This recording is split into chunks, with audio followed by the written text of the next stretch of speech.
Today on the show, I am so excited to be joined by Polina Pompliano. Polina is the founder of The Profile, a modern media company devoted to the art of the long-form profile. Each week, she dissects the lives, decisions, and inner wiring of the world's most extraordinary founders, investors, athletes, and cultural leaders. The people worth studying because, as she puts it, understanding exceptional people is one of the highest leverage things you can do. Before launching The Profile in 2017, Polina spent years at Fortune, where she wrote more than 1,300 articles and ran Term Sheet, the magazine's flagship daily newsletter covering venture capital and private equity. In that seat, she interviewed some of the most influential power players in business: Melinda Gates, Richard Branson, Chamath, Alexis Ohanian. Then she left to do one thing well: profile the most extraordinary people in the world. Since then, she's built The Profile into one of the most read newsletters for founders, investors, and operators. She's also the author of Hidden Genius, a book distilling what hundreds of the world's top performers have in common, the hidden X factors that make them exceptional, and how the rest of us might find our own. Today, her work reaches millions of readers who tune in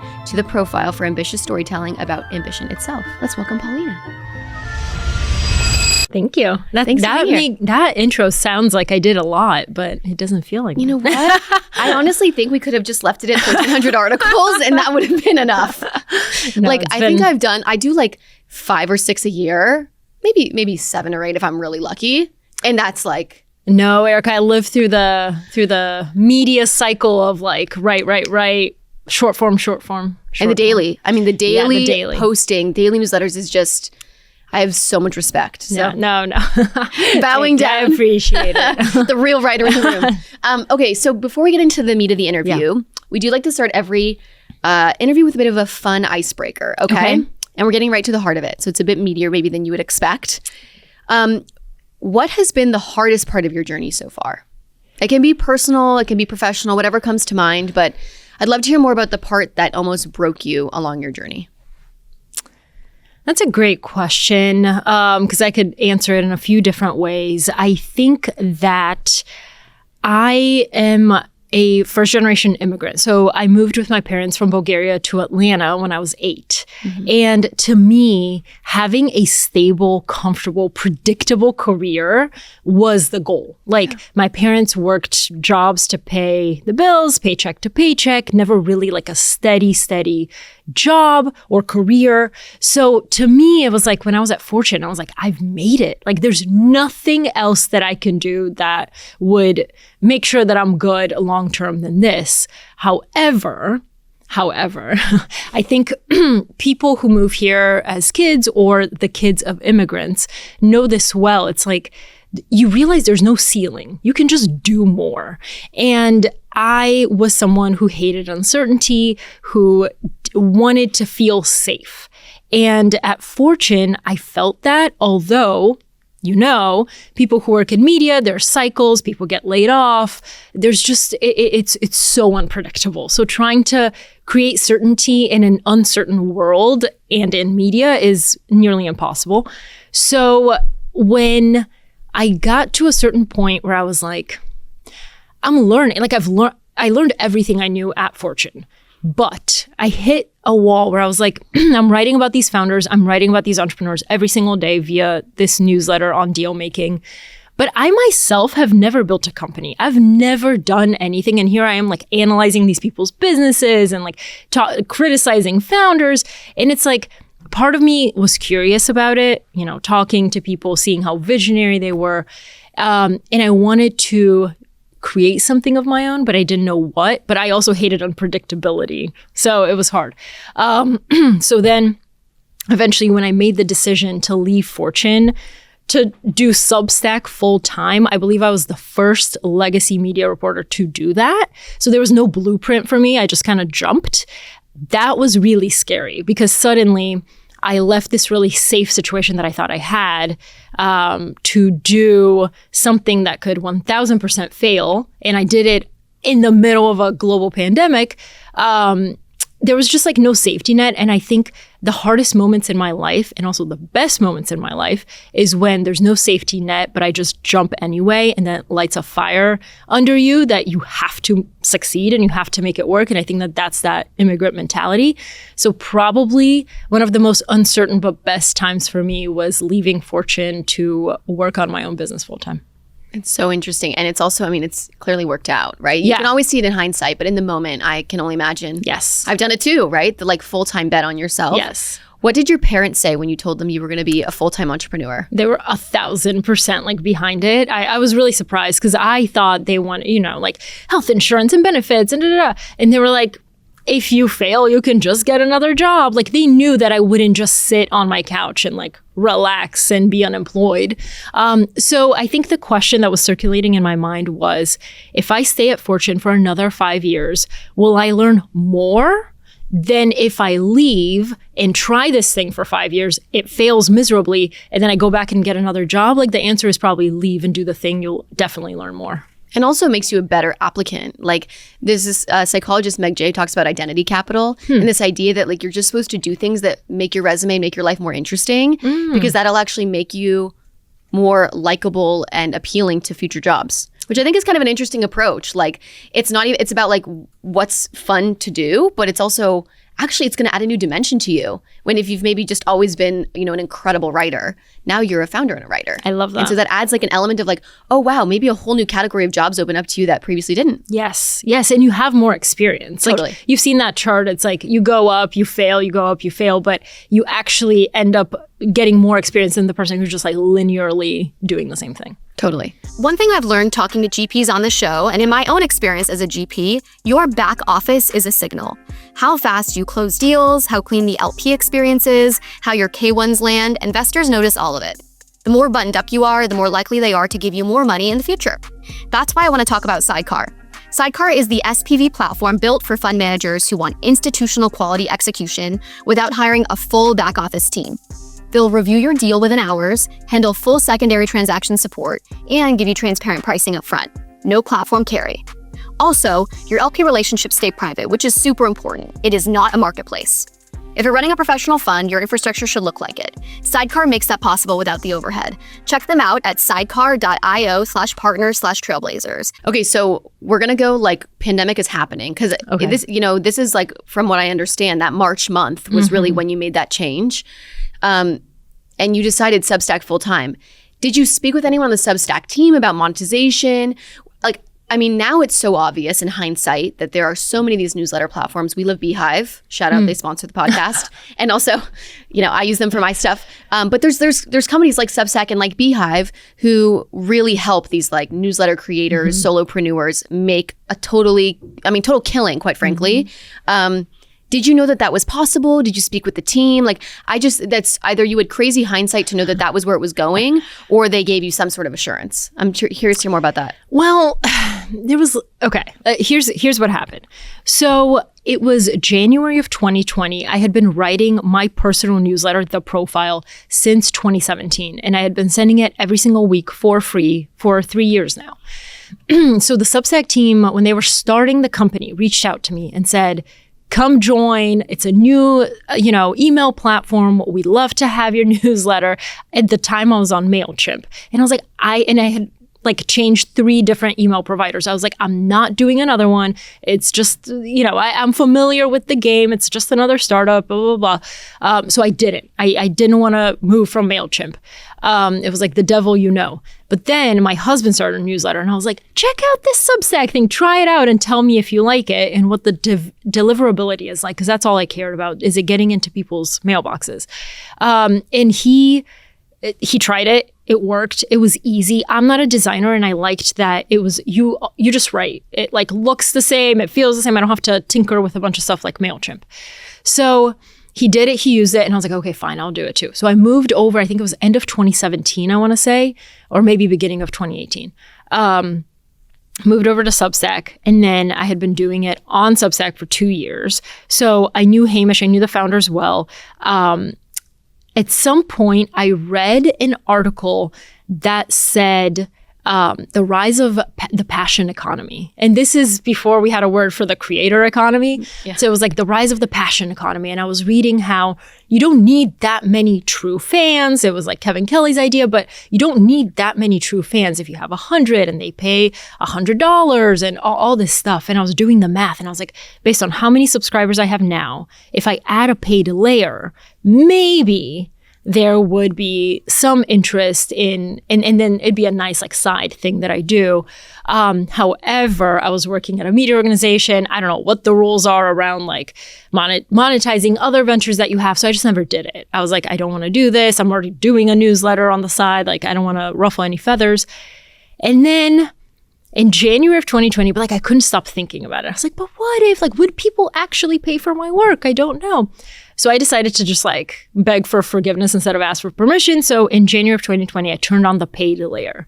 And I said... And how many subscribers did you have at this point in like January of 2020? It was probably 10,000. Okay. So I was like, let me try and see what percentage of people convert. I just wanted to see. And I set it really high. I set it at $100 a year. And the only thing that people would get is like 2 new sections of things I'm reading and things I'm listening to and things I'm watching. So video interviews, podcast recommendations, in addition to the profile recommendations I was sending. But not that much extra work. Yeah, it's like an extra, 6 links basically exactly per week. Okay. And I was already listening to this stuff. So I was like, I'll just throw it in there. People converted, but not as many people as I thought. And then but a lot of them wrote in. And the thing that you learn even early on, especially early on, when you have those super loyal, super hardcore readers or subscribers or viewers, is that they are not shy about giving you feedback because they want to make you better. So I got a lot of responses that said, I'm not going to pay $100, but I will pay $50. So I was like, perfect, great. Lowered it to $50, it exploded. And I was like, interesting. So then... Obviously, the people on Substack saw on their end what was happening. So Hamish reached out to me. He was like, what if you just like left Fortune and did this full time? I was like, absolutely not. But then after a few months, again, I couldn't stop thinking about it. A lot of people were leaving. Things were happening. I had been doing term sheet for a long time.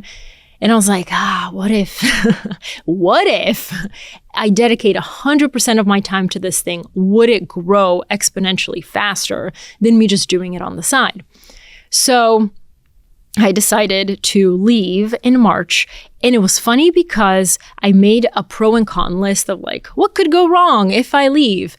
And it was like, we're at the end of a 10-year cycle. There could be a recession. What would I do? All this stuff.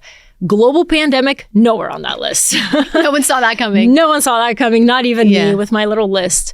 And then what I realized though in making that is when you're making a decision to, let's say, leave your job to do something entrepreneurial or something else, you think that people care more than they do, like your boss and whatever, but also it's a short-term scary decision.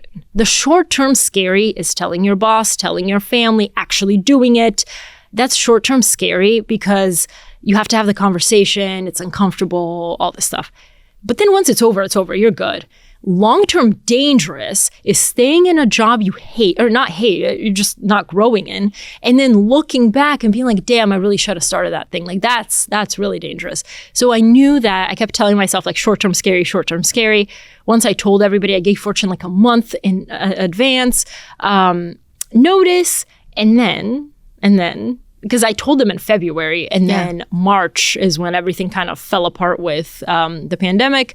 March 20th was my last day at Fortune, which was the first day of shutdowns in New York City. So I spent my last day at this place that I had been for the last half a decade on Zoom, being like, bye guys, like, oh, this is so weird. You didn't get your proper goodbye? Nothing. No, but it was fine. So I did the Zoom goodbye. That's like a crazy transition time. I mean, for it to have worked out that way after all this time. It's crazy. Yeah. So that was the beginning of the profile. So you've obviously interviewed so many people in your life, so many at Fortune, so many before that, so many with the profile. What are the characteristics that you look for that you think make a very interesting profile? Okay. First of all, I think the people that have a public persona that people think they have a strong opinion about, I love. Anytime that somebody's like, ooh, I love that person or I hate that person, I'm like, give me the story. Because I think there's always way more to the story. We all have nuance. There's layers. We're not like this binary thing. And I love people who appear one way and then you spend time with them and you're like, you do not even understand what's going on behind this, like whether the persona is manufactured or I just love getting to know the misunderstood people who everybody thinks that they understand. I love that. And honestly, as you say that, I have like a list of like 10 already. You know, we all have those people that are so polarizing. So I absolutely understand. Who's the person that shocked you the most so far that comes to mind that you maybe everyone thought they were either really amazing or really not, and you uncovered this thing that was unexpected? It was actually Ryan Serhant, who is this real estate mogul in New York who's expanding through the nation with his real estate business. He has a Netflix show called Owning Manhattan. He used to be on Bravo's $1 Million Listing. If you follow Ryan online, he has this like golden retriever energy. He's super charismatic, super likable. So I went in thinking I would get this like over the top energizer bunny type thing. And then I met him and he was actually quite silent and introverted and introspective. And I was like, wow, this is not at all what I was expecting. And then when I started talking to him, it was very clear that yes, like he was in theater, so he knows how to perform for the cameras, obviously. But beneath that, he is driven by revenge, which is something much colder and much more calculated than I'm just motivated by ambition and success. Like he's motivated by revenge, which is a really powerful driver because if you want to prove people wrong, it's actually more powerful than proving yourself right, you know? It's so interesting. How do you get to that root driver? Like that is something that I'm always trying to uncover, even when I meet founders. Like what's the thing? What's the chip on the shoulder? What's the reason here? Because money's money. Yeah. I mean, sure, if you want to get rich, but that feels almost like a lofty, not so motivating goal. Yeah. So how do you get to that? Or what questions do you ask? So I do a lot of prep work. So I read his book. I read old profiles. I like tried to talk to old teachers that he had in theater school. I really try to meet people before the person was the person. I want to know what they were like before. And what's interesting is like I read an article from his college newspaper when he kind of went on Bravo and was like famous for the first time. And they were like, one of his quotes was, "You may not remember me on campus," because I was like very shy. I didn't have a lot of friends. And I was like, what? And I think things that make me go, what? And also, I know it's cliche to spend time on like your childhood, but I do think a lot of people, something happens then that you have this wound or this like chip on your shoulder that you spend a lot of years trying to correct or achieve or prove to yourself or to other people that they were wrong. And I noticed in the way I really pay attention to two things. One, what people avoid talking about and what they constantly repeat that they really want me to know. Because obviously I'm there like writing an article. They know that. So they're like really, like what are they really trying to push? And it's interesting. When he was talking, I kept noticing him saying, when I was a kid, I was bullied. When I entered the real estate world, nobody wanted to hire me. And then when I finally broke through, they bullied me. And I was like, this bullying thing is like kind of a focus. Yeah. And so I think like that is really, really potent. Like if you feel like you were the underdog as a kid, you got bullied, you're going to prove to everybody like you're going to be better than them. And then when he went into this industry where he felt like an outsider, he did the same thing. And I think feeling like an outsider is actually probably one of like the commonalities between the people that I interview and that I profile, because people who achieve big things at some point probably were an outsider and broke into a world that they disrupted. It's so interesting too, because it almost feels like an oxymoron. Like you have whatever, 10 million followers. So by definition, you're like an insider. Right. But you feel like an outsider. Yes. And so that dichotomy is also very interesting. Yes, whether it's true or not. Like Anthony Scaramucci, very much an insider, but he sees himself as an outsider. It's all like when you look in the mirror. Yes. Like reflecting back. Quick thing on the childhood stuff. Have you heard of the Hoffman process? Yes. Have you been? No. Okay. I have multiple friends who have done it, but I haven't been. I just got back. Wait, I saw this. Very recently. By the time this episode comes out, it will have probably been like a couple months ago, but it's very on my mind. But so much of what they discuss is how so much of your core identity and your patterns come from childhood. So everything you're saying, I'm like, wow, this is like deja vu, because that's a lot of what they talk about is like, you know, uncovering what you learned in childhood, what patterns you got from your parents to figure out who you truly are under it. Because like if this, let's use Ryan as an example, like this bullying narrative almost like takes over Yes. And it's this like trigger response of like, I've been bullied before. I hate being bullied. I hate being othered. I hate feeling like an outsider. So I'm going to do these things to compensate. You think it's your personality. Right. But actually, it's not your personality. It's your lived experience and your patterns. So who are you under that? And you know what's really interesting? Ryan, which I don't even think he realized. I didn't even realize until I published the article, and I was like, I should have included that in there. But he said that he turned 40 and he started seeing a therapist. And the therapist said, you are a human doing, not a human being. You get all your like satisfaction from achieving external things. You are not comfortable with yourself just being Ryan. And he said that was like really revolutionary to him. And then literally in like a question later, I was asking him about being a dad. And like, you have a daughter now. Like, how are you thinking about her and her success? Like, what do you like doing with her? And he said, the most gratifying thing to me is seeing her like master the monkey bars. Like finally, like she got it and she did it. And I'm like, oh my God, wait. This is a cheat. Like this is the doing, you know? So it's really interesting. Like, yes, we have these patterns, but also maybe like we also pass them down in a way, or like it's very, very interesting. 100% you pass them down. And that's what so much of this stuff is figuring out your stuff so that your kids can be their most authentic selves versus having your stuff thrown on them. And it's so funny you say this do versus be thing, because that's like a core part of Hoffman. I did not know. It's this order, and they'll be fine with me saying this, I'm sure, but it's this concept that a lot of us live our lives in a do, have, be order. So I'm going to do this thing to have money, and then I'm going to be happy. Instead of be, do, have, I'm going to be happy.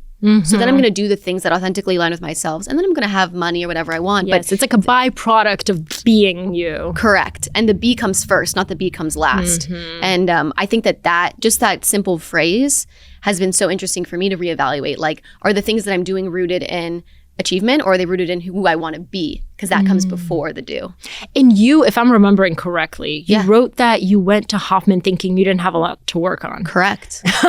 Well, like not in a way that like, in a couple ways. One, I've like done a lot of work on myself. Yes. I think I'm very self-aware, but also I'm like a pretty happy, grateful person. Right. Like, I love my fiance, I love my friends, I love my life, I love my work. Like, so, you know, you kind of are like, everything's going well. Right. So why'd you decide to do it? Why did I say, you're being an interviewer, look at you, you can't help yourself. It's so interesting. I know it is interesting. I'll tell you that, and then we're going to get back to you. Okay. I decided to do it because a lot of people in my life had done it, and I was kind of curious, because it's very secretive. And I thought, I want to know what the secret is. I love control. And I love a good secret. I'm very nosy. So that was it. And then I think also like part of being a self-aware person is like knowing that there's always more. There's always more layers, and I'm not afraid to like go deeper and go deeper and go deeper. And I would say maybe the third thing is when people say something's life-changing, you got to listen. Even if you don't know, unless you feel like I really don't want to do that. Like for me, that's always been plant medicine is not something that I feel pulled to do, even though some people call it life-changing. But this felt to me like a very all-natural way to kind of go a level deeper. Let's talk about the messy middle of building an audience. You've got your newsletter in one tool, your podcast in another, your website hosted somewhere else entirely, and your community is scattered across multiple apps. You have to pay for 4 different subscriptions, and then they still take a cut of your earnings. Does that sound familiar? Beehiiv has just fixed this with their latest update. It's one platform where your newsletter, your podcast, your website, your paid subscriptions, and now your community can all live together. Everything talks to each other because it's finally under one roof. And here's the part creators like myself love most. When you earn on Beehiiv, you actually get to keep all of it. So there's 0% taken from your subscriptions, 0% from your digital products, and publishers on the platform have actually made tens of millions in revenue and kept every single cent. So if you're tired of stitching tools together and ready to actually own your audience, go to beehiiv.com and use the code Trailblazers30 for 30% off your first 3 months. That's Beehiiv, BEEHIIV.com, code Trailblazers30. So I have a confession. I used to be a compulsive note taker. Every single meeting, I'd be half listening and half scribbling and still leaving with gaps on next steps, details that were shared, and more. But Granola completely changed that for me. It's an AI-powered notepad for meetings, and it's connected to every single call on my calendar. Before each call, it shows me a well-researched brief, so I know who I'm meeting with and the full context going in. During the call, I jot down whatever stands out, maybe it's a key word or a decision I make, and Granola handles the rest. It'll transcribe in the background on the call and then turns my rough notes into clean, structured takeaways the second we hang up. There's also no bots joining calls. It just works in the background. I use Granola for several things. If I finish a meeting with a potential investor in my fund, I'll ask Granola, what could I have done better to get my point across? If I'm meeting with a founder I like, I'll ask Granola to point out any major green flags or maybe red flags I may not have already caught. For people with a lot of meetings and decisions that require endless context, Granola is a game changer. Actually, we're running Granola on today's episode, so you can read the full show notes at granola.ai/trailblazers. New users get 3 months completely free. That's granola.ai/trailblazers. Do you want to hear one very quick, crazy story about Hoffman? I would love to hear. This is how I first heard about it. Yeah, tell me. My friend went through a breakup and went to Hoffman. And there she met a guy and they were like, do not think that, this is a very intense process. Oh, yeah. You're not allowed that, to do anything. Right. Yeah. Like, don't think you actually like someone because whatever. It's just very intense and emotional. So I don't think you were allowed to you're not allowed to do any sort of contact each other. Yeah, nothing. So they left Hoffman. They did not contact each other. And then finally she found him and contacted him and they're now married. How crazy. That is so epic. Yeah. I will say I'm very convinced when you go through those kinds of real small, intense, it's even all these reality TV shows where they all get married to each other, like a Big Brother or Biggest Loser. There's all these shows where it's a small group of 20 people or whatever, but there's a lot of couples that come out of that it. shared experience that only the other person understands. Yeah. Okay, we're going back to you. Okay. You're getting in interview mode. Can't have you in interview mode. So you talk about uncovering a lot of this deep stuff. Ryan, we'll go back to the Ryan example of just being driven by revenge, having this bullying narrative. Yeah. Have you ever interviewed someone where they were like, wow, please redact this, please take this out. I didn't want people to really see me. Because I think that's something that is such an interesting part of media is a lot of people do it for ego and achievement and to look good. Hey, my fund launched in Fortune's term sheet, right? Yes. I was Fortune, yes. Term sheet, that's cool. But if they had said something that I didn't like, I've been Ali, change that. Yeah. So I'd love to hear if there's any times where that's happened to you and how you've handled it. Not really. I think that it's really hard to read about yourself. And I think it's hard to read about yourself from how other people see you. Because if you see yourself that way, it's okay. But if you realize oh shoot, other people see that about me, it's hard. I haven't had somebody be that's not, I'm not that person or I'm not like that or whatever so far, knock on wood. I'm sure it's coming. But yeah, if you read my profiles, they're not flattering. I mean, I'm sure Well, not that's why fun. I asked because a lot of them are you get to it. You get to the heart of the people and that's not always pretty. Yeah. Yeah. And I think it's just hard because I think I put a lot of pressure on myself going in that I want to see the mask drop and I want to destabilize their talk track a little bit. But sometimes that doesn't happen. And it's hard to okay, I have a good example. I did one on Jake and Logan Paul. I know you've interviewed Jeff. They're really, really smart. And I was in the car with Logan and I could tell that he was speaking in full sentences and he was very eloquent. I was okay. Investor hat on? Yeah, exactly.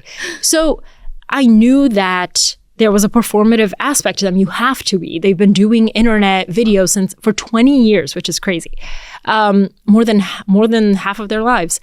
And I was curious when they perform and when they don't. So I thought if it was just me and Logan in the car, he wouldn't be performing. But at one point I'm are you performing right now? And he's yeah, kind of. And I think disarming people being I know what you're doing and calling them on it helps a little bit. So I got a little bit of him, but then he had to go into a podcast and perform again. So it's getting those small moments to see who they are when they don't have to perform. It's also hard because there's a meta level of they're performing for me. Totally. And they don't want you to see all of them necessarily. Right. And so you have to build that trust quickly. Yes. Which is not easy to do. There's a lot of founders who listen to this podcast and who probably want to, in their dream world, get profiled by you. Oh my God, how epic to be in that list, next to Kevin O'Leary and the Paul brothers and all the other insane people that you've interviewed. I'm just naming the few recently. What's your advice to a founder that's excited to get profiled? And what do you think makes them appealing to media these days? Not necessarily legacy media, but really, thoughtful, highly subscribed newsletters like yours. aim to live an extraordinary life. I think what you said earlier about doing things for the experience and the lesson is often more rewarding than just doing things for the resume. The people that I find fascinating are the people whose lives are kind of like a winding path of trial, error, lesson, coming back up, reinvention. The classically, like I get pitched all the time on these like classically like traditional corporate people. And I'm like, yes, but I need more. Like I need the person underneath. And I think people, I mean, it's a scary thing to do. I think like anybody who's ever gone on Oprah knows like it's scary to be out there for people to see the ugliness or the imperfections of your life, and we all have them. So my goal with every profile is to humanize these people. Like I don't need you to like them. With Kevin O'Leary, for example, it was very interesting. People feel very strongly about him to the point where he gets death threats on a daily basis. And I now understand publishing this. Like, I mean, I got just like a tiny percentage of what he gets, but people feel very strongly about him. And because they do, they already have an opinion going into it. So people before I published said, I had a few people reach out and say, I really don't like him. I don't know if your article will make me like him. And I was like, that's not the point. And you probably won't. Like, it probably won't change your opinion, but you'll see the real person underneath the persona that you hate. So that's my goal. Like, I think the biggest compliment that I can get is A, that was accurate, and B, like, you saw the real version. With Anthony Scaramucci, for example, a lot of people said, I went in thinking I wouldn't like him, and I came out actually kind of liking him. So like changing perception, I mean, that's like the highest compliment. So if you're a founder and you think that people see you a certain way, but you're not actually like that, like I find those stories really compelling. Totally. Well, I think what's really eye-opening about what you're saying is that these moments of hardship are actually so much more interesting. And this concept of like, do it for the plot. Like whenever I go through something that's hard, instead of being like, no, everything's perfect, I'm just achieving. I'm like, make some more interesting story one day. You know, it's like, it's for the book and it's for the plot. And I think a lot of people, I was talking to a friend yesterday who on social media, all she posts is perfectly curated. I mean, she's a beautiful person. She's extremely brilliant, and she's got a good amount of followers, but not a crazy amount of followers. Yeah. And we were talking a little bit about like the role of vulnerability and how actually you're almost like capping yourself because people kind of get bored of the like cookie cutter, perfect, well-rounded person. They want to root for the underdog, and the only way they see you're an underdog so true is if you're like, wow, I really messed this thing up. Or like, wow, I like still feel like a failure or whatever. And so how do you encourage founders or encourage people to like get comfortable with that? Because even as I say it now, like, I'm like, but like, I still don't want to like really go there. Yeah. It's hard. And I have found that like older people, entrepreneurs who have been around for longer periods of time, it's so much easier for me to do my job because they don't care at this point. Yeah. Like I mean, O'Leary told me some crazy stories about like living a life of debauchery, and like he was like doing crazy stuff. And I was like, oh my God, why are you telling me this right now? But it's like to the point where you understand. Actually, Anthony Scaramucci said something interesting that I've never forgotten. He said, people connect with the flaws and the failures much more than they do with our successes. I so co-sign that. And I'm sure you feel that in media, like even in terms of the articles that do well, like you have analytics behind that. I feel like I do too with content and media. Like that's the stuff that actually does well. It's the most counterintuitive thing. As a founder, you think if I can just get the perfect article, the perfect portrait of me, that'll do really well. But in reality, it's the thorny, how did you get out of that impossible situation stories that do much better than the perfectly polished PR. Yeah. No, I mean, I think people hearing it from you, hopefully they'll like be convinced. Maybe once and for all, you solved it, Erica, but I know, we can hope. So I'd love to hear. So obviously, you go through a lot of like windy roads and loops to find these people. We were talking a little bit before we started recording on how you were able to contact someone. What's like the craziest get you've ever gotten? And you were like, I cannot believe that this came through, but I did this and I did that, or this person pulled some strings. I mean, again, you've interviewed thousands and thousands of people, so many big names. What's been the craziest get so far? Okay, this This is a good one because I have not actually gotten him yet. Okay. Maybe this podcast. I will. Maybe we'll make a shout out and we'll try. So this was the day before Christmas 2020. Okay. So it's like 8 months into you doing your own thing. Yes. Okay. Yes. And 9 I was months. publishing these profile dossiers, which were, I didn't interview the person usually. Sometimes I would use the dossier to get to the person, but I would write a really like a deep dive on someone who I wanted to learn something from. So like, Sarah Blakely, I would do one on, like, I want to learn about like the grittiness of early entrepreneurship, things like that. So I would take an idea and then find a person. And then I would do like a quick mini profile of them without talking to them. But like I would listen to podcasts, watch interviews, all this stuff. And I did one on Dwayne "The Rock" Johnson, but I was like, this one seems too like inspirational. Like usually I have a little bit more, I don't know, it just like, it felt more like inspiring than like a true profile. So I was like, I don't think this will do well, but it's okay. I'll just publish it the day before Christmas. Not a lot of people reading, whatever. So I published it. And then I took the 10 seconds to put it on my Twitter and I tagged The Rock. And then I went on a walk with my dad. So then we're on this walk and my watch keeps buzzing, but I'm not looking because I'm on a walk with my dad. I'm like disconnected. And I'm like, oh my God. And this was 2020. So I was like, Dad, I have to check this because I think I may have gotten canceled or something because I got so many texts. I was like, I did something wrong. It's scary. Yeah. Yeah. So I look and the first text that I saw was my husband being like, The Rock just shared your article. And I'm like, what? So what happened was, I don't know if he does his social, I don't know who, but because I tagged him, he saw that I was about to publish it. He was like, oh, can't wait to read this or something. Then I published it. Then he shared it on Twitter with his like millions of followers. Then he shared it on Instagram, on Facebook, on all the Christmas platforms. too, when everyone's kind of like offline though, and like seeing stuff. My like thing, there were like 200 people reading at the same time. I was like, what is happening? It was really cool. And then he followed me on Twitter, still follows me on Twitter. But I was trying, it's a long story. The Rock, if you're listening, give me a call. But basically, like, it was really interesting because I once heard David Perel say this. He said, everything you put out into the world is a vehicle for serendipity. Mm-hmm. So like, you never know where that one thing you publish will go, whose eyeballs it's going to land in front of.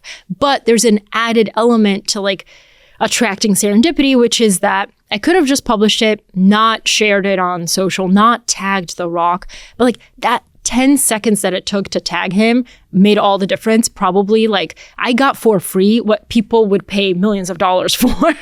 That sort of like marketing. I ended up on Bulgarian national television. Like I was all over that Christmas period. And then the following year, he like wished me a Merry Christmas and then a Happy New Year. Like, and it's really interesting. I understand now why he's so likable is that he really takes the time to make the other person feel special and seen. Yeah. And like psychologically speaking, a lot of studies done that if you want to generate closeness with someone, you give them a nickname, even if you don't know them that well. Yeah. So he's like, Happy New Year, P. Hope you're doing well. Like when my book came out, he like, congratulations. I was like, why are you doing this? But it's just, it's like the brand. So I think my big takeaway is you can get close to some of these people by accident, by taking the 10 seconds that it takes to do something extra. And then that taught me every time I publish something, I always email people who may be interested. Maybe there's a Netflix, I know somebody's working on a Netflix documentary of someone I'm profiling. I'll send them my article. Just in case, You never know. Yeah. Because one of those opportunities changes everything. So you might as well just plant the seeds. You recently posted something about James Clear had an article or had a quote about this. Do you remember what it is? I just screenshotted it before we chatted. It was about like luck and serendipity and putting yourself out there. You can attract luck or serendipity just by telling people what you're working on. Yes. Yeah. I don't know how I just remember that. Wow. But you just pulled that out from I don't know where that But I came saw from. that and I was like, it's just that simple. It's like, yes, you could do all this work and do an article, which is so powerful and that's amazing. But also like just literally informing people of what you're working on. Like even like the Netflix people like, hey, these are like my next 10 people, like FYI. You know, like not even, because I think some people forget to do that. They like work in these silos. Yes. And like no one reads minds. But also you never like, it's not just being opportunistic and telling people who may help you. Yeah. I believe I listened to a podcast and somebody fact check me if this is completely wrong because it's been years, but I think the founder of Supergoop, the way Holly?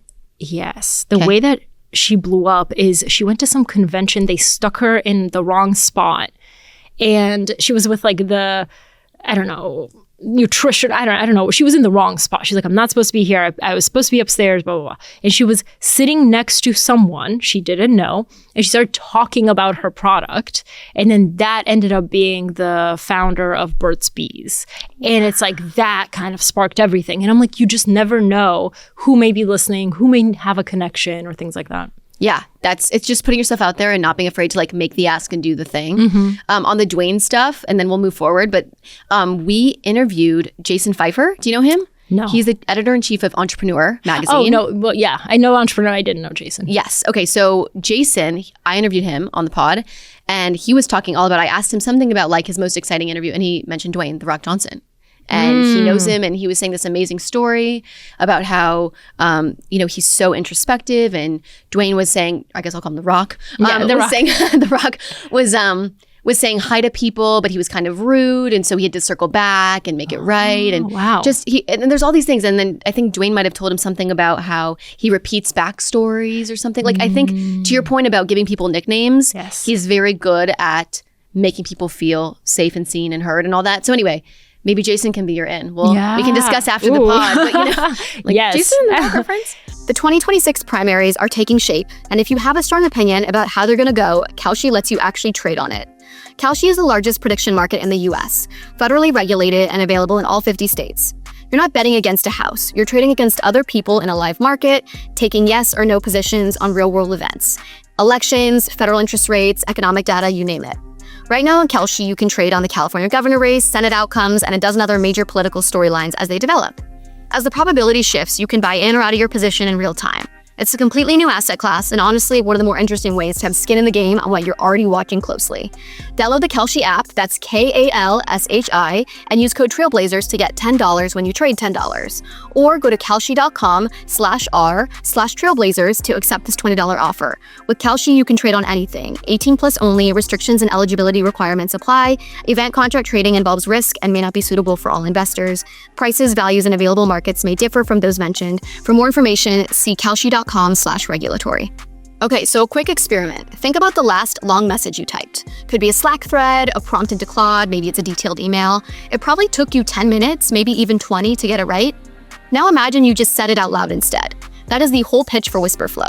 Wispr Flow is voice to text that actually works in every app on every device. You speak naturally and it outputs clean, formatted text that's ready to send. No setup, no integrations, no fixing weird transcription errors. And it works across Gmail, Slack, Notion, Claude, iMessage, wherever you type. And unlike the built-in dictation on your phone, Wispr Flow removes all filler words, mid-sentence corrections, and jargon. What I personally love about it too is that it perfectly matches my style. So I often type in all lowercase letters, so it'll type like that. I'll also say things like LMK, which means let me know in shorthand, and it'll auto-adjust it from let me know to LMK. Like many of you, I also do a lot of brain dumping into LLMs. So instead of typing it all out, I actually just speak my windy train of thought into Wispr Flow, which is infinitely faster than trying to get my fingers to keep up with the pace of my thoughts. If you do any serious writing or just send a lot of messages and emails, using Wispr Flow is a no-brainer. Get 1 whole month of Wispr Flow Pro completely free at ref.wisprflow.ai/trailblazers. So let's maybe switch gears a little bit to AI, okay, which is very timely right now. Yes. And specifically AI at the intersection of media. There's a lot of sloppy slop out there. A lot of people using AI to sometimes edit, sometimes completely write their work. What's your take on what does it look like for the future of writers, the future of AI? I'd love to hear if you have any perspectives for those people who either are, writers and want to maintain that connection with their readership in this age where there's a lot of slop and a lot of content, or people who maybe want to write more and want to use these tools and are optimistic about it, but don't want to be perceived as fake, inauthentic, all the things. Okay. So I think there's I see a lot of sides to this, and I think people try to make it binary and it's not. To me as a writer, if you're a true writer, why would you ever replace the one thing you find the most pleasure in, which is writing, with something that just does it for you? That's what I don't understand.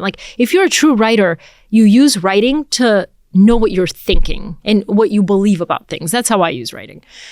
When I start, I don't exactly know where I'm going, but along the way, I kind of I clarify my thinking through writing. If I stop writing and just use AI, basically I'm outsourcing my thinking, not just my writing. I think that the way I use AI is a tool. So I'll write.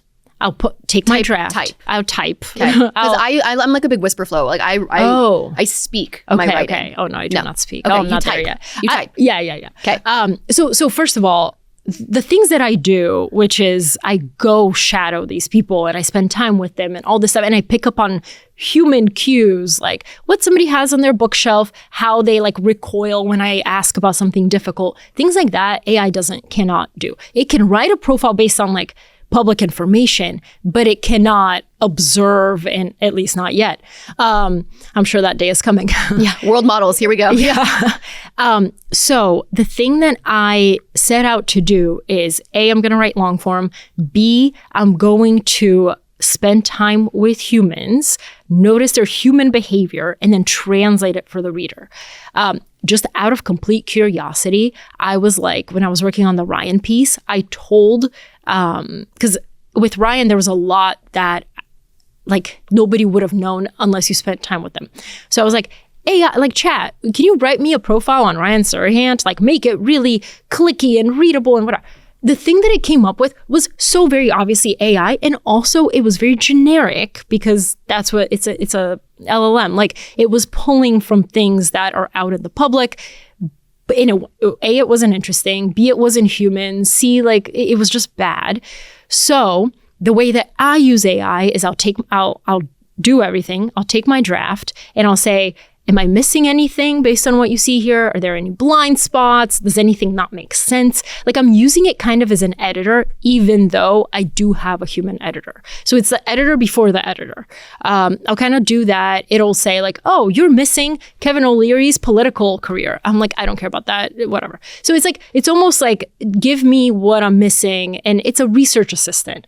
And then I'll take my draft, send it to my human editor. The human editor will read it and edit it. And it's just I don't know, I believe in the human aspect of creative work if that is what you enjoy doing.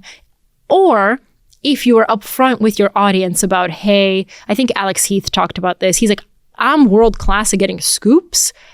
AI can write the rest, but I'll get the scoop, Because he also has the relationships. That's so much of it too. It's the relationships, exactly. Yeah, because AI isn't going to get net new information. So you have to have the human to have the person to connect you to ask the question. Yeah. So I think the way people are using it is great. I'm sure there's people just using AI, writing everything and then passing it off as their own. But to me at this point, it's so obvious. It's the sentence construction. It's the type of word used. I'm okay.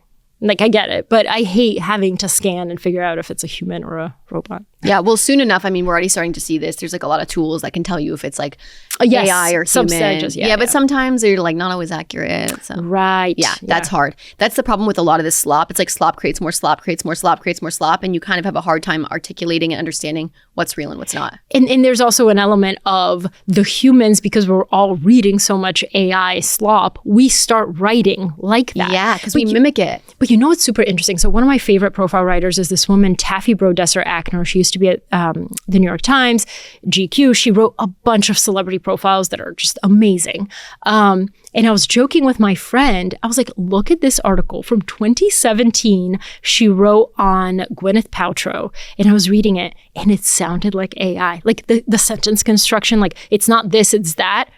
She loves that sentence construction, but funny enough, the models are trained on writers. So like now the hallmark elements of AI actually mimic some of the greatest writers. And it's like, it's a mind pretzel. You know what? It's a total mind pretzel, but it's also this concept that like with everything in life, we go really to one side of the pendulum and really back. So like what used to be, you know, her writing is like the gold standard. Yeah. And now that we train all these LLMs, oh, that's just like super sloppy. Right. And now it's like, we got to be different than that, you know? So then now you go over here, but maybe it'll be the other way around because it's going to train on that writing. And it's just always fluctuating. Yes. I mean, and it is changing how I write. I hate that it is, but it is. Like anytime I want to say quietly, I can't because I'm like, they're going to think this is AI. But I actually... Everything is real. Everything is real. Yeah.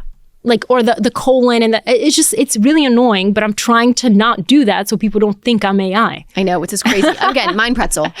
I do have one final question before our lightning round. So let's say we live in a hypothetical universe, okay? And there's some other person who has created the profile, built it the way that it has, grown, and they come to you and they're like, Polina, we want to write an article about you. Oh. What is the headline of that article?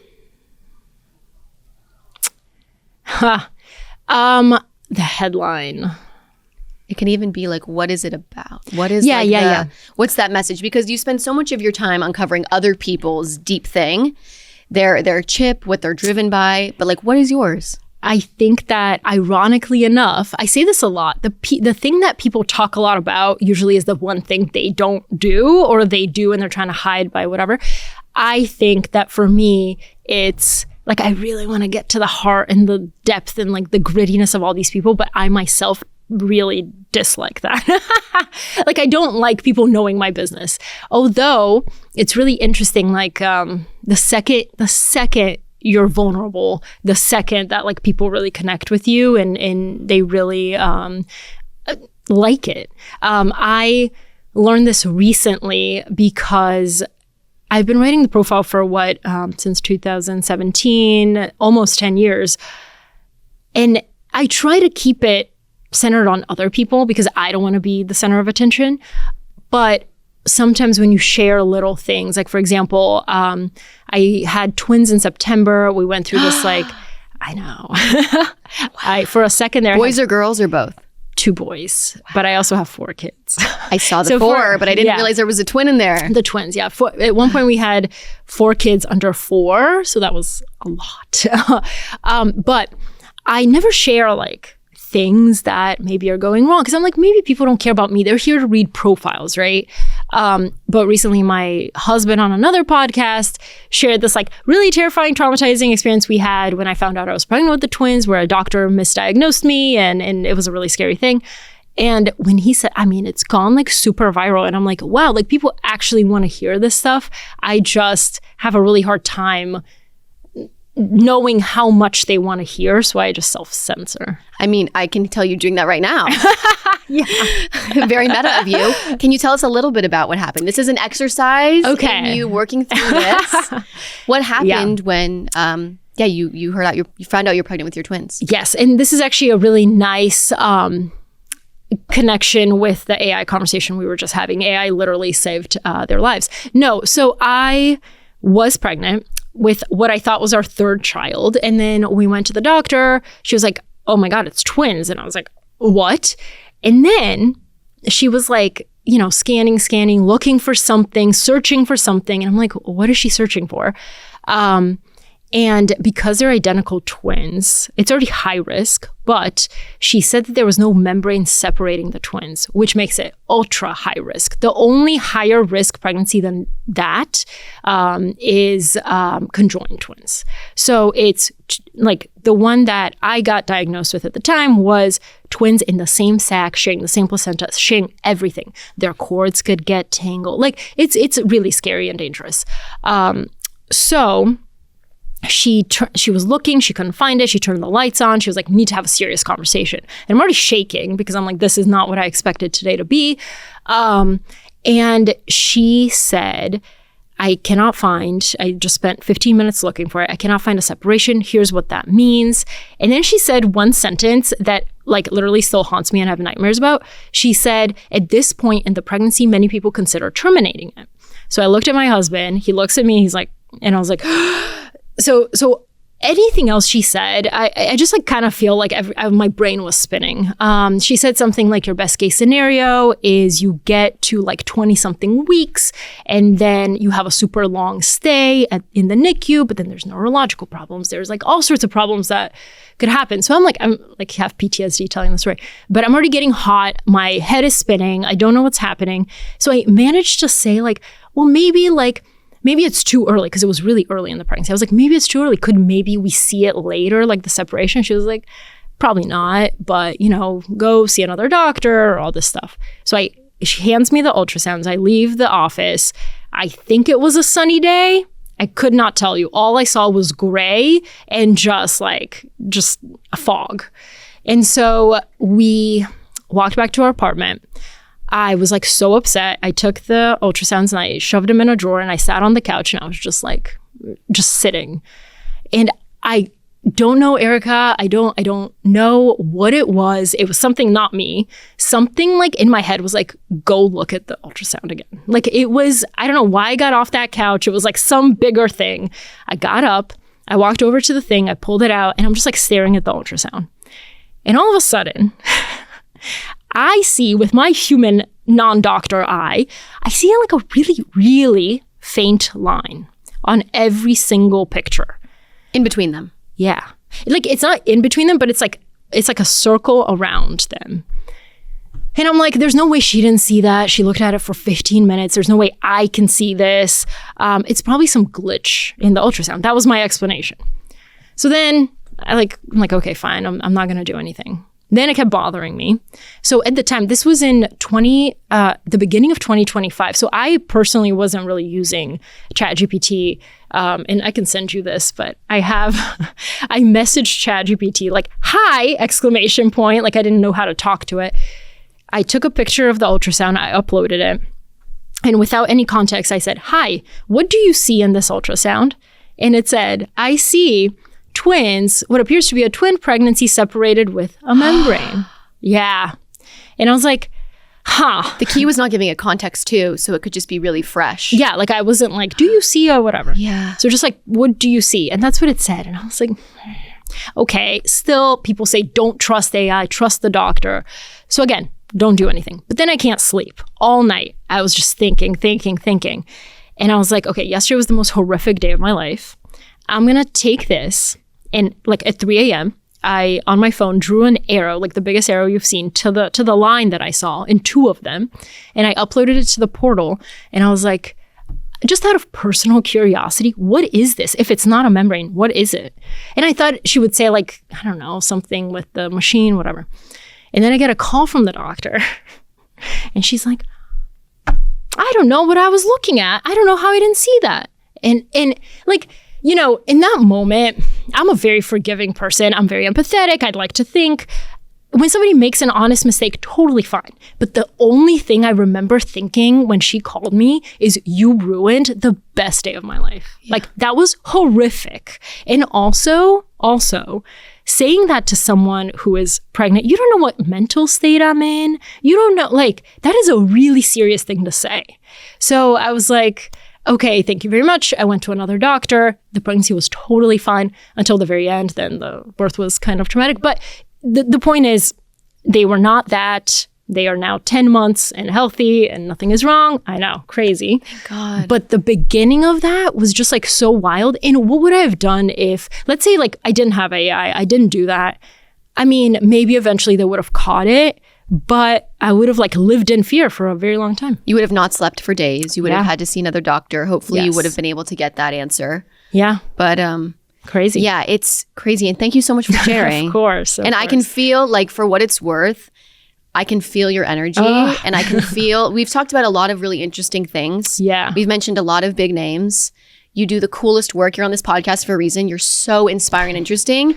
But I feel most connected to you now. Yeah. You know? Yeah. Because I can just see, like, I'm a twin myself. No way. I'm a twin. Identical? Fraternal, but we're girls. Okay. She's my best friend. Oh my God, I didn't know that. I think twins are like the greatest thing that the universe ever created because you come into the world with someone, and twins are always complicated. Yeah. It's always hard. Yeah, It's it doesn't never matter easy. what kind of... Doesn't matter. They're either born small, they're born with some complications. And so I hope you know, if you take nothing away from this interview, I feel so connected to you now hearing that. Yeah. And I think it's a good reminder for all of us to be open and to be more vulnerable and be okay being like, yeah, these are like the messy parts of life. Right. You know, like your career is insane. It's buttoned up. Yeah, of course, maybe there's little things, but this is the stuff that I, as a human, am like, wow. And it's also like, you. Thank you. And it's also like what happens behind the scenes. I think on paper, you could see this and you could be like, oh, look, Polina writes the profile since 2017. She's never missed a week, blah, blah, blah. But in between, like, that's what's going on in between all of that. And I think sometimes I just read a profile on Bill Ackman and how his daughter is dealing with a brain hemorrhage and he's trying to save her life. And it's like, you really never know what like private battles these people are fighting. And by the way, if you really get down to it, the Bill Ackmans, the Yous of the world, like, all you really care about is your family. That's true. Everything else pales. Like let's say there was some crazy opportunity to interview The Rock. Yeah. The day you got this news. Oh, yeah. You're like, I actually couldn't care less. I want my babies to be okay. And so 100%. It's funny how we, in like the press and in our Instagrams, we talk about the thing that we care about and we focus on, but when it really comes down to it, it's the Bill Ackman story. It's what you're telling me now. It's all the real human stuff. Yeah. And it's a good reminder for all of us, you know? Because like that's the real good stuff in life too. Totally. Be, do, have. Is that right? Be, do, have. Look at you coming full circle. Full circle. So here's a problem I hear constantly from operators. The data exists, the answers are somewhere in there, but getting to that, actually pulling a useful insight without bugging the data team or learning SQL takes way too long or just does not happen. Hex solves that. Hex is an AI analytics platform where anyone on your team can ask data questions in plain English and get real answers, backed by your actual business context. No SQL required. And the best part is that Hex shows you exactly how its data agents think, so you can see where the logic comes from and trust the output. The more your team uses it, the smarter it gets. From seed stage founders running lean to larger orgs dealing with serious data complexity, Hex is built to scale with you. It's game-changing for people like me who want to understand what's going on under the hood, but we are not the data experts. It's funny too, because I feel like every time I look over my operator friends' shoulders, whether they're in product or marketing or ops, they often have a Hex dashboard pulled up. It's a great tool. Trailblazers listeners get an exclusive 30-day free trial at hex.ai/trailblazers. Okay, well, I am going to ask you some lightning rounds to kind of like lift up the energy and go back into professional mode. Yes, but feel free to take it any direction you want. Okay. So, book in hand or podcast in ears? Oh, book in hand. I feel like this is like a shoe-in for you. Yes. I love a physical book. I think, I don't know, I like seeing the progress I've made. I listen to audiobooks, but it's just like, I like being like, okay, I have this thing. It forces me to disconnect from everything else. And I like book in hand. You know, it's so funny. I got a Kindle thinking it would be better for like my back because I always carry like 5 books everywhere.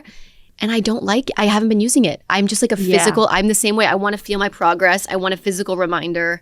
I totally hear you. And we didn't talk about this enough, but you have an incredible book, Hidden Genius, with so many gems in it. Shout out to you for writing that. I know there's a lot to talk about, but yeah. Yeah, the paperback is coming out on August 11th. So it's very soon. Yeah. It'll be around probably when we release this. Perfect. Maybe a little after. We'll discuss. Perfect. But I saw some crazy gems on the internet as well about like quotes and things like that. Yeah. Yeah. Thank you. Hire slow or fire fast? I would say hire slow. Okay. You really have to make sure you know who like you're dealing with. I also think that applies to like relationships and everything in life. Like, you know that quote, make reversible decisions quickly and irreversible ones deliberately. It's like the reversible ones, yes, you could like get a job you hate, leave the job, get another job. That's a reversible decision. You probably learn a lot by doing it.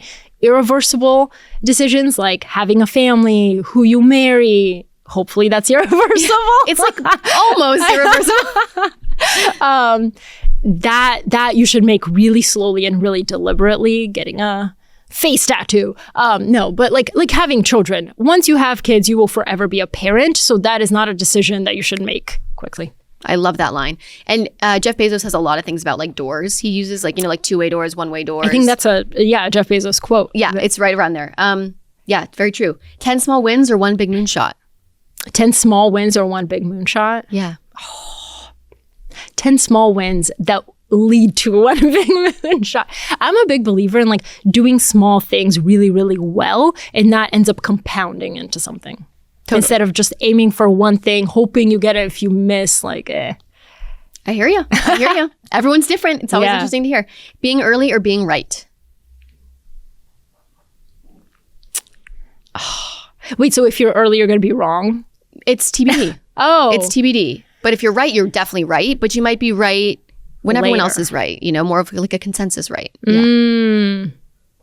Well, in a lot of my life, like I have been early. So yes, I would say being early. Like right now, I think we live in a world of TikTok and short form, and everything is like 10 seconds or less. I'm doing the thing that I know is not popular at the moment, which is really long form, 4,000 word article with photos and a video and all that stuff. But I'm investing in that because I really do think that's the future when AI comes from all the short stuff, short form stuff. Totally. And even like, that's why we do the podcast, right? It's this idea that like we're two humans having a conversation. We are not AI. Maybe people think we are, but we're not. Yeah. We're real humans. Shockingly. Exactly. And like, leaning into the thing that you think will outlast whatever's in the moment. I resonate with that a lot. Yes. And I do think that sometimes like doing the contrarian thing could be completely wrong, but sometimes it's not. So try it, be early. Even if you fail, you can do the next early thing. I love that. Okay, what is the best teacher, a mentor or a mistake? A mentor or a mistake? Mistake. Yeah. It can transform you into a completely different person. It's that lived experience. Yeah, I hear you. Is the future of AI abundance or chaos, according to you? Abundance. I'm not I really do believe AI, like the story I just told you, like that is a net positive. My dentist I realized uses AI. Like they can tell my bone density down to the whatever. I think using it in concert with the human is going to be so much more abundant. I think when I hear people like AI is the whatever, it's going to burn our world down, is also reminds me of the people who are like Y2K and like the internet and all this stuff. Yeah, totally. It's a time will tell question. We shall see. But it's great to hear your take. Killer product or loyal niche audience? Loyal niche audience. That's like you've what crushed that. Yeah, that's your thing. Yeah. What I built my whole thing on. Yeah, totally. VC or bootstrapping? Bootstrapping. It depends on what, obviously. But I do think like if you can bootstrap and prove product market fit way before you raise money, those are the most resilient companies. And if you look like the Amazons, what's funny? I was working on an article about Kleiner Perkins and I was reading old articles. And then Jeff Bezos was quoted in one of them. And it was like, said Jeff Bezos, owner of online bookseller Amazon. And I was like, wow, like that's what it used to be, It's pretty wild. And also when you go back in the archives and you see like what people's names were, what their quotes were, and then you compare that to now. Completely, I know. Mind-blowing. Totally mind-blowing. Okay, never post on social media again or never fundraise another dollar again. Never fundraise another dollar. I think, so for me especially, the reason I do not want, I wrote about venture capital. I think VCs are so helpful if they can provide something really tangible to your business. Raising money for money's sake is obviously never a good idea. But I do think like with the tools that we have, social media, everything, you can get pretty big. You probably can't get massive without outside investment, but you can reach scale, especially if you're just starting out. Like I have friends who are like, I want to start a startup and I want to raise all this money. It's like, don't do that. First of all, start, see if it works, pivot, and then maybe raise money. Love it. It's always fun to hear people's take that also do not have investing as their day job. And like, because you have actually bootstrapped your own business, you use a lot of social and writing. So to hear your take on fundraising is very interesting. Yeah. Okay. Last question. Okay. Is AI overhyped or underhyped? Okay. So I've been writing since I was like in high school, like writing articles. I remember multiple AI bubbles before now. Like I remember, I think it was 2016 or 17, AI had a moment. Everything ML. was AI. Yeah. It always goes by different names, especially with like climate. Yes. Like it's always had a different name, Yes. but it's always been there. And it's always a bubble. It's always a bubble. But I don't think so. I thought that newsletters were a bubble in 2020. I was like, there's so many. I literally applied to work at The Skim in 2014. And like, I was like, it's 2014, now it's 2020. Newsletters are definitely a bubble. But here we are. No, I don't. I think that AI is underhyped. I think there's so much more that'll come out of it. And I hope that, humans really shape it the right way. Yeah, that's so much of the question now, right? And hopefully what you're profiling is the people that are steering the ship. Yes. Polina, thanks for being here. Of course. This was so Thank much you, fun. Erica. I loved it. Thank you. Thanks so much for listening to the Trailblazers podcast. If you found this conversation valuable, please follow along on socials, share with a friend, leave a review, all the things. Most of all, please subscribe to our channel. It helps more contrarian builders find us and supports the work we're doing here. To learn more about what we're doing, you can visit trailblazerspod.com or my venture capital firm, parkrangerscap.com, or just follow along on socials at Erica_Wenger. Until next time, keep trailblazing.